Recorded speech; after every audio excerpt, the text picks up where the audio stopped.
So Trump's in office, and America and the hunting industry lose their minds in a good way. And I sincerely mean this. It's been an overwhelming amount of support that has come from the United States as far as hunters are concerned. And this can only mean a very, very good season for the hunting industry. Now, we kind of anticipated this from Trump's previous term in office. However, this is like nothing we've seen before. And this is only what I've experienced. So I'm hoping that the majority of the hunting industry has had some incredible shows. They've booked a lot of clients, and we are looking forward to having a bumper season. Nashville's just completed, so by the time this podcast airs, it would almost be a week since Nashville had run their show in ACR, and I was so gutted not to be there this year. It's an absolute buzz down there in Nashville.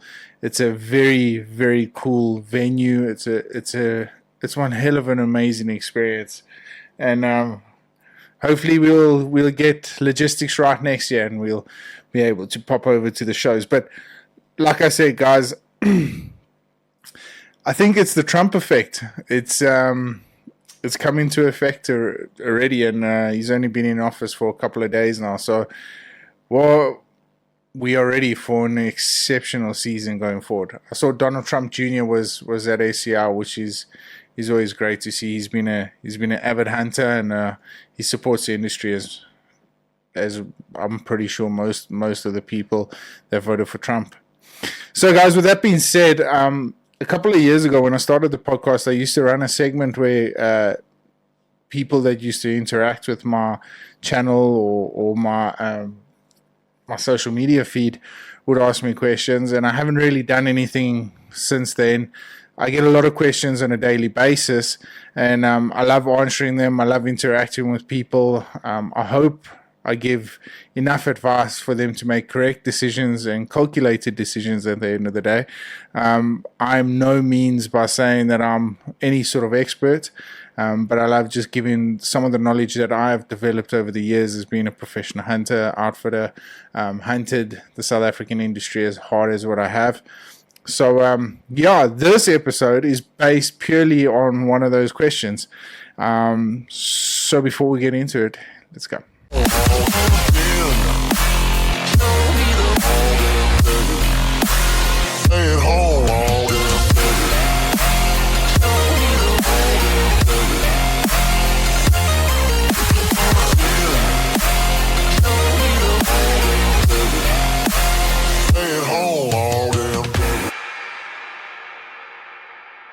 So, guys, like mentioned before the intro,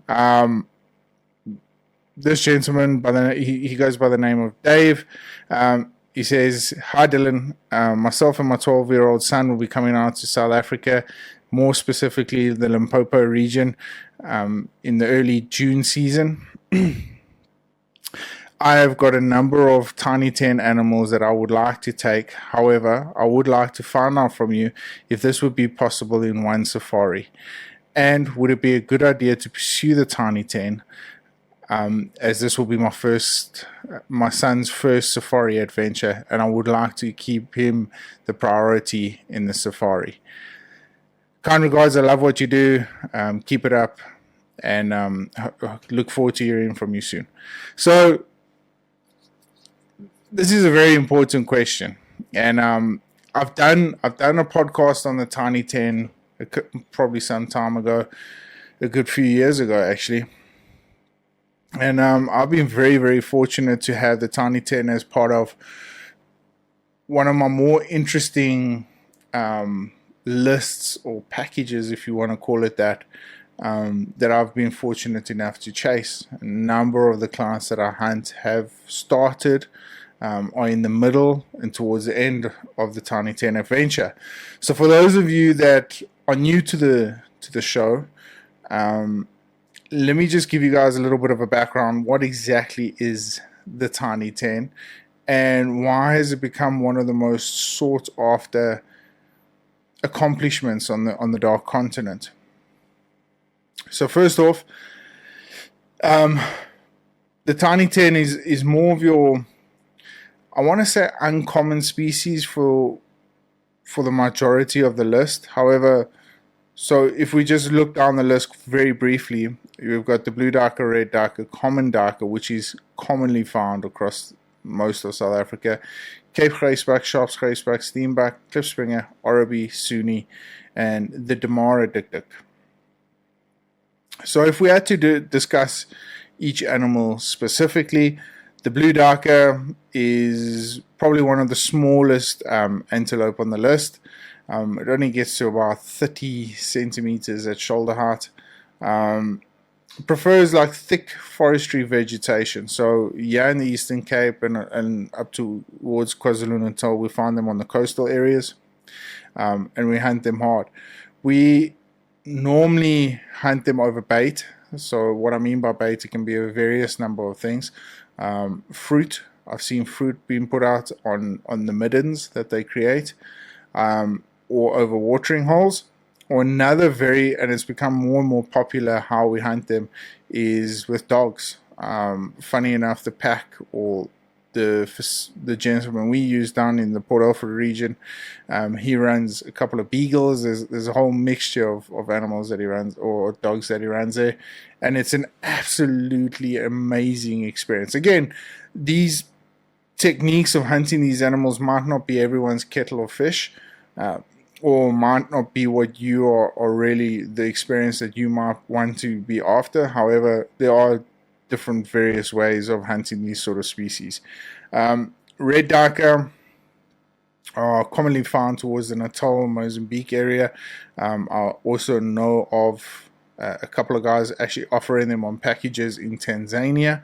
They're a little bit bigger than the blue darker antelope. And how we've hunted them in the past is just basically walk and stalk. More in this scenario, like walk and bump, because you're hunting in such thick vegetation. More often than not, you'll actually just walk into them and bump them along the roads and stuff. It's crucial to try and understand that both female and male have horns, and it's very important to make sure that you pick out a ram and an ethical one with that matter. The red darker are a little bit easier to judge than the blue darker, because the red darker often have much thicker bases and they get quite bashed up.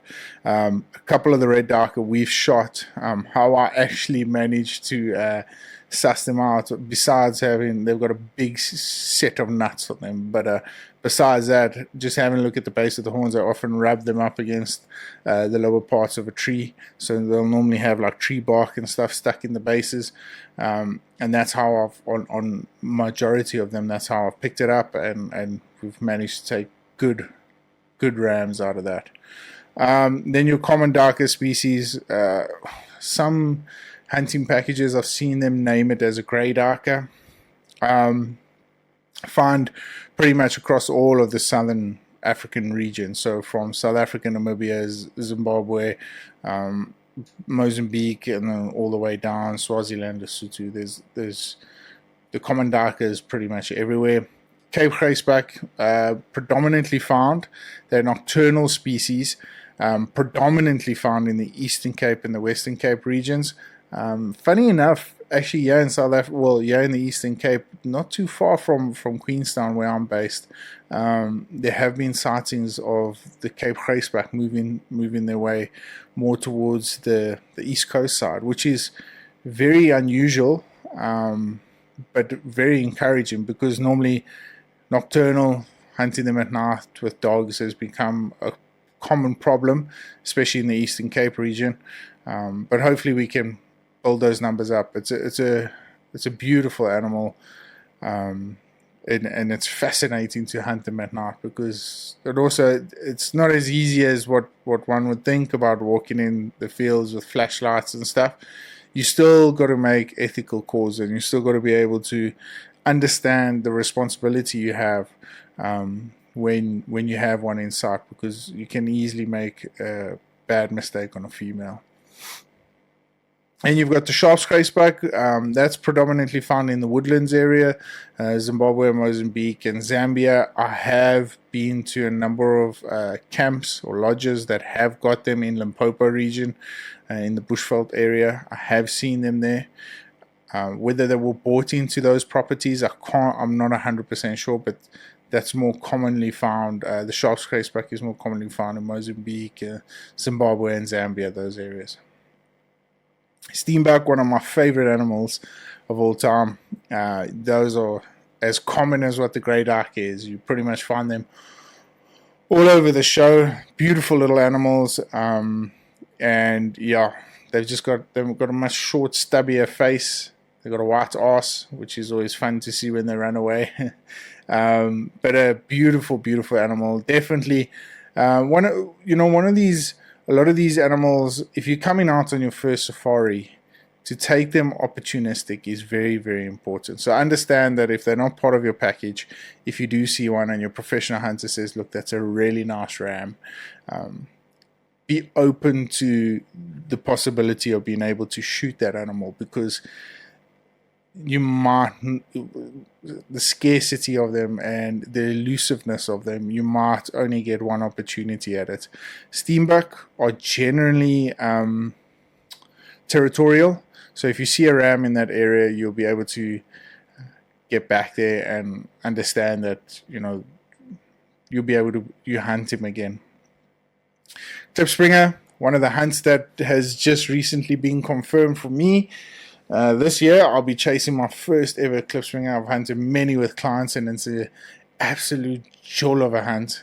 You hunt them up in the... I normally like to hunt them in the Willow Moor region, Uniondale, and then you come down a little bit further.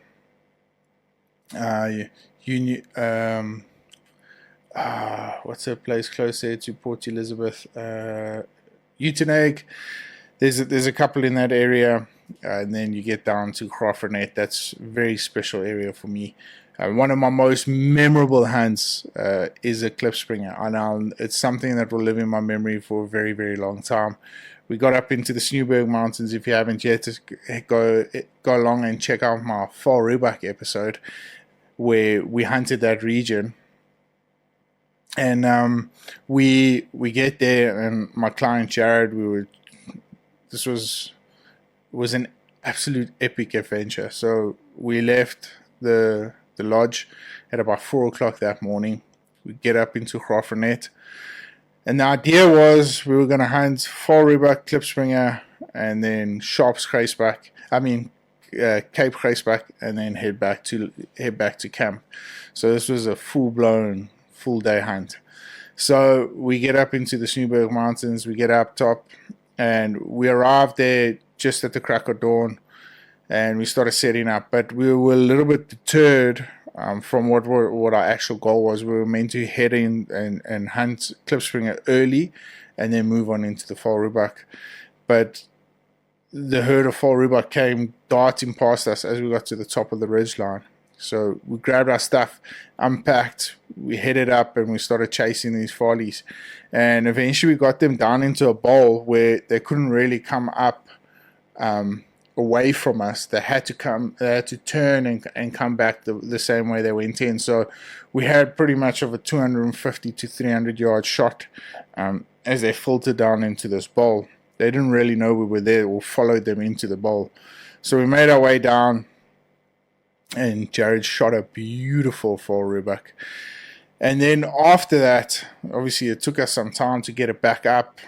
We set it up for photos, take photos. So once all was said and done, we were looking at probably around about 10 o'clock in the morning. So once the photos were done, I left the tracker at the truck with the Val Rooibach, so they would clean it and prep it and put it in the salt.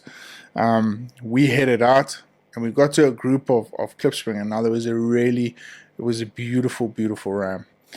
Now the way this whole thing planned out was we were quite low down, and we were hunting on probably about a 35 to 40 degree angle, and they knew we were there. They were standing on the rocks, and they were looking straight at us, and I could see the female and I could see the ram, and They were solely worried about what we were doing. And because the klipspringer, the males have horns, I was quite confident that Jared had picked the male out by this stage. So they were about 400 yards away from us, but with the angle, I wasn't comfortable with the shot. So I said to him, I said, look, we need to get into that 250, 200 yard range shot for us to make an ethical shot on this. So we made our way up. We just walked slowly. We knew they were looking at us. The next ridge of rocks were off to our right, their left. We would have been able to, if they decided to dart across to that area, we would have been able to get into position to make another shot there anyway. So the scenario played out perfectly. And as we were stalking up, there was a very short period where we kind of disappeared, or they kind of disappeared out of our line of sight. Whether they could see us or not, I wouldn't have a clue. But anyway, so we get up into this rocky ridge line and we lose them. But as we come up, I'm like, geez, these things, they're nowhere to be found on the exact same rock that they were looking. So what I thought had happened is once they lost sight of us, they kind of just spooked and darted away. And I look over to my right, and there they were standing on the other ridgeline, which kind of suited us better because now we didn't have to climb up anymore. We could have just walked around and got into position. So we made our way, and again, they were looking straight at us. And next minute, all hell breaks loose. Now, I thought the black eagle was chasing them, but later on I found out that it was actually chasing the dassies on the ridge line just next to them. So it was an unbelievable experience. I watched this black eagle come down, straight down towards these klipspringer. Now, black eagles have got more than enough power to be able to take a klipspringer out, and I'm sure it's one of their staple diets up there in the Sneeuwberger mountain range. But and as we saw this thing just come flying down, these klipspringer like launches themselves off these like rocky ridge lines and just dart away, and that was unfortunately the end of our hunt. But what an amazing experience to be able to experience that, and that's why klipspringer will live in my memory bank for a very long time, and I'm very, very excited to be able to hunt them this year. So you find them down here in the Eastern Cape. Of course, you find them up in Namibia and Limpopo region. Oribi, now there's a little bit of a debate going on at the moment, and I was actually reading on one of the forums. They are classifying two species of Oribi. Now this is a little bit unfamiliar for me because I've always known there to be one species of Oribi, but a lot of guys are saying that we've got the southern Oribi, and then there's the Oribi, which is up north side, which you will majority find there in the northern parts of KwaZulu-Natal, Tanzania, Mozambique, Limpopo region. So, and then down here, now Oribi have got one of the greatest conservation success stories. It's a very, very hush story. Not a lot of people share it, but especially down in the Port Alfred region, the farmers there have done an incredible job at managing their numbers, where there were numbers there that were almost decimated, destroyed from poaching and all that sort of stuff. However, now, since careful planning, the hunting dollar and all that sort of stuff, the Oribi are thriving in those sort of areas again. Then you've got the Sunni. Now, the Sunni is probably one of your rarest tiny 10 antelope.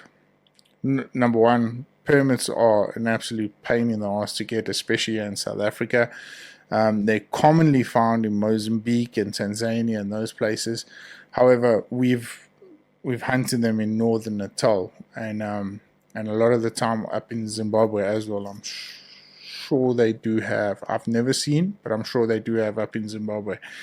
But our northern Natal regions for us is our prominent place to go hunt the Sunni. This year, permits have become an absolute pain in the ass. Everyone's wanting a Sunni permit, and there are very minimal tags, so it's just one of those things that you just got to get in line with. And then the Damara dikdik. Now, the Damara dikdik is only found in Namibia. So if normally, I've seen a lot of the time that this is your last antelope that you would essentially go after. Look, if you're in the Namibian region and you've got the opportunity to hunt one, then so be it. Take it as much as you can. So now, with the second part of the question, is this possible in one safari? Yes, I've seen it done. If I'm not mistaken, the guys from John X, was it last year or 2 years ago, they had a client that came out and that was his sole goal, to make sure that he completes the Tiny 10 in one safari. I've seen it being done. That was definitely a first. And a couple of years back, I also saw it happen. I can't remember who the outfitter was, but what an incredible achievement that is.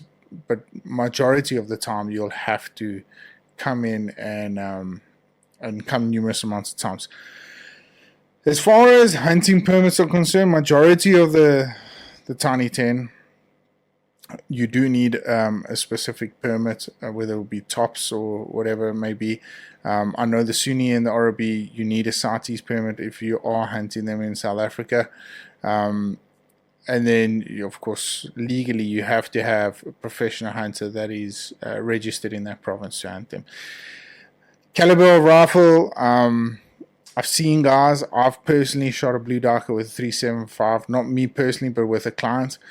It punches a neat little hole straight through it. It's very risky because small target, big bullet. You get the gist of it. But a lot of the guys are hunting them with 2.2, with 2.2 Hornets, 2.2, 2.2 2.3s, 2.43s, and then shotguns. Over bait, we hunt them with shotguns. So yeah, guys, pretty much. So to answer the question, Dave, is that yes, you can come out in one safari. Don't expect to do it in 10 days. But my personal opinion would is to hang on a little bit. Let your son come out, enjoy his first safari. Look, if the opportunity presents itself, take it with both hands. It's very important to understand that a lot of these animals are opportunistic hunts. So if you do come across them, a lot of the time people will come across them on a very short safari, driving on the back of a pickup or bumping them on a walk and stalk. Understand that if your PH turns to you and says, look, that is a beautiful ram to take, that's a good representation of the Tiny 10, understand that that is your opportunity now to take that animal. Don't and ah about it. It's very, very important to, if the Tiny 10 list is something you are going to want to complete, understand that on every safari you need to be open to the fact that there might be that opportunity that might just come up. So guys, it's a beautiful way to, if you've come over a number of times, or if you've gotten started on a very first safari, shooting a darker or shooting an Arabi or blue darker, and you've started the process, it's a great way for you. It's a great excuse to use on the wife to keep coming back to South Africa and enjoy our beautiful country. But you also get to see a lot of different places, like hunting the sharp graceback. You've got to go to the northern parts of Southern Africa. You've got to go to Namibia for the Damara dikdik. So it affords you the opportunity to go and experience these different places, to go and experience these different cultures.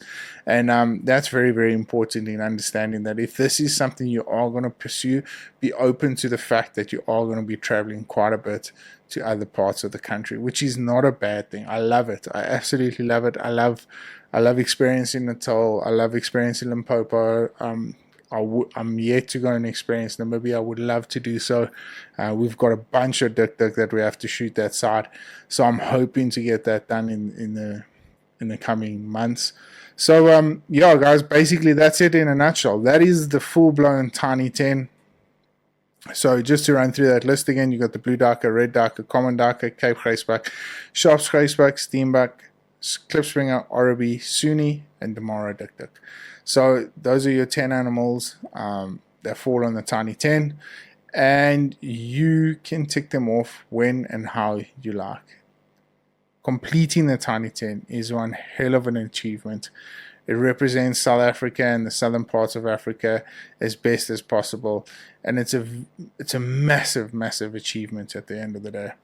So Dave, I hope I've answered your question. Understand that bringing your son out here is a very exciting point for me. I hope you guys have an incredible time. I think it's an opportunity for a father and son to build memories that will last a lifetime. And I'm envious, but good luck and enjoy every moment of it. So guys, if you guys have got any questions pretty similar to this one of Dave's, please hit me up on any one of our social media platforms. It's a lot of fun to do this. I love researching and going back in the archives and pulling out some good old topics and bringing back the memories like I shared with the Klipspringer hunt. It's been a lot of fun doing this, and I look forward to sharing more of these adventures with you guys. But until then, if you are, happy hunting. Stay safe, stay blessed, stay humble. We'll catch up with you guys soon.